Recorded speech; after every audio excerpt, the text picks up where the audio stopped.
Awesome, yeah, we can. I turned it all the way up. Well, good afternoon, everybody, and welcome to the North Carolina Aquarium at Fort Fisher. My name is Lindsay. I'm here, part of the education department on the bottom left-hand corner of our Cape Fear Shoals. In just a moment, we will be talking with our diver here in our Cape Fear Shoals habitat. But before we do, I'm going to ask you all if you would do me a huge favor. If you're in the center floor area, if you wouldn't mind either having a seat, just so folks behind you can see, or standing off to the side. We want to try and keep those walkways clear for everyone as well, with wheelchairs and strollers. Thank you guys so much.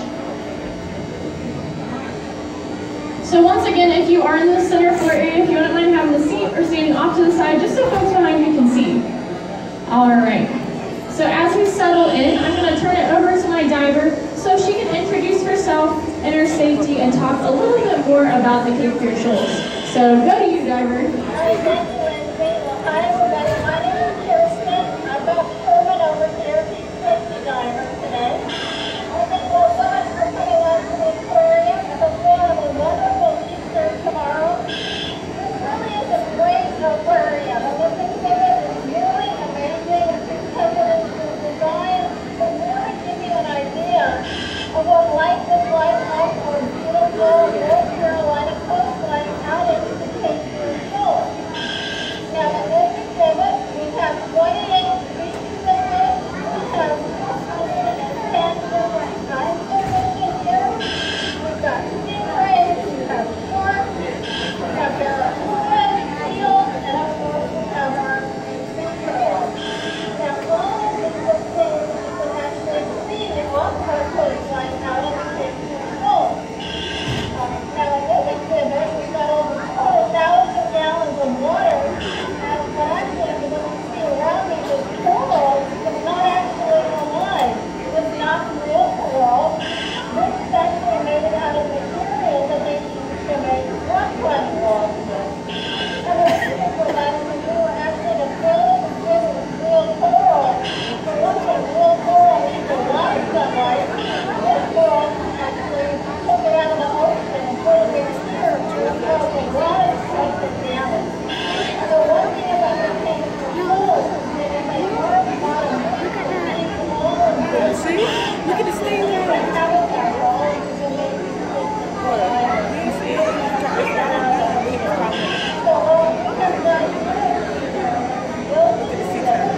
have all that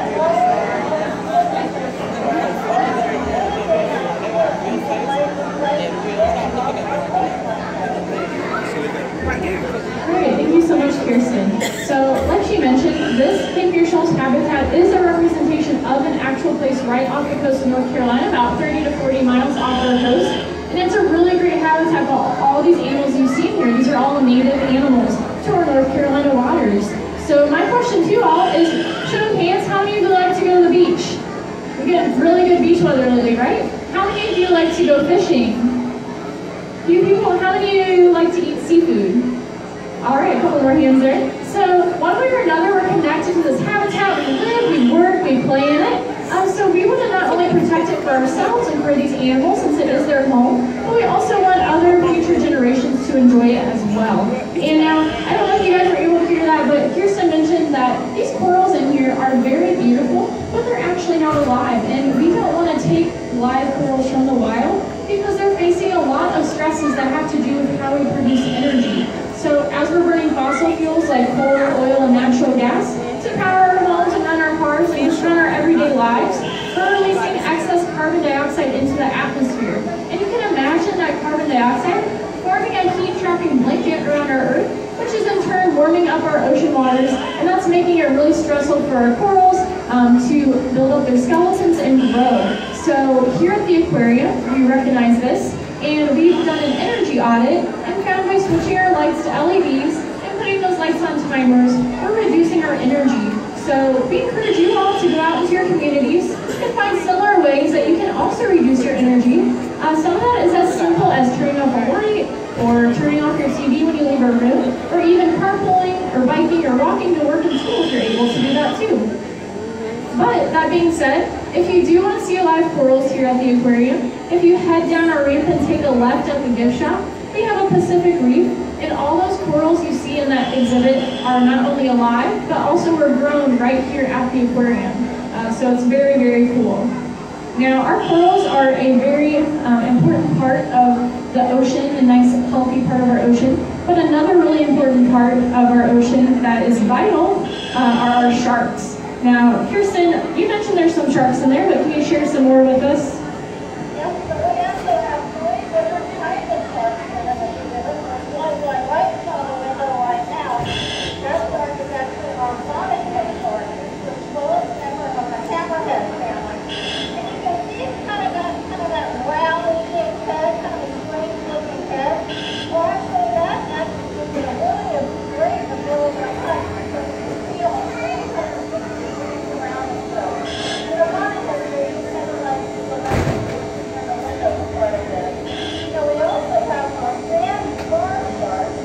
They are also able to get around the ocean and stay along the sandbar quite a bit in their name.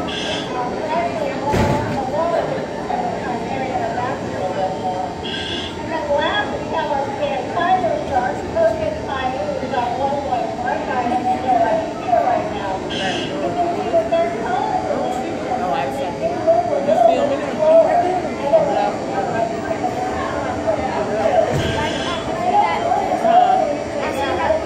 yeah.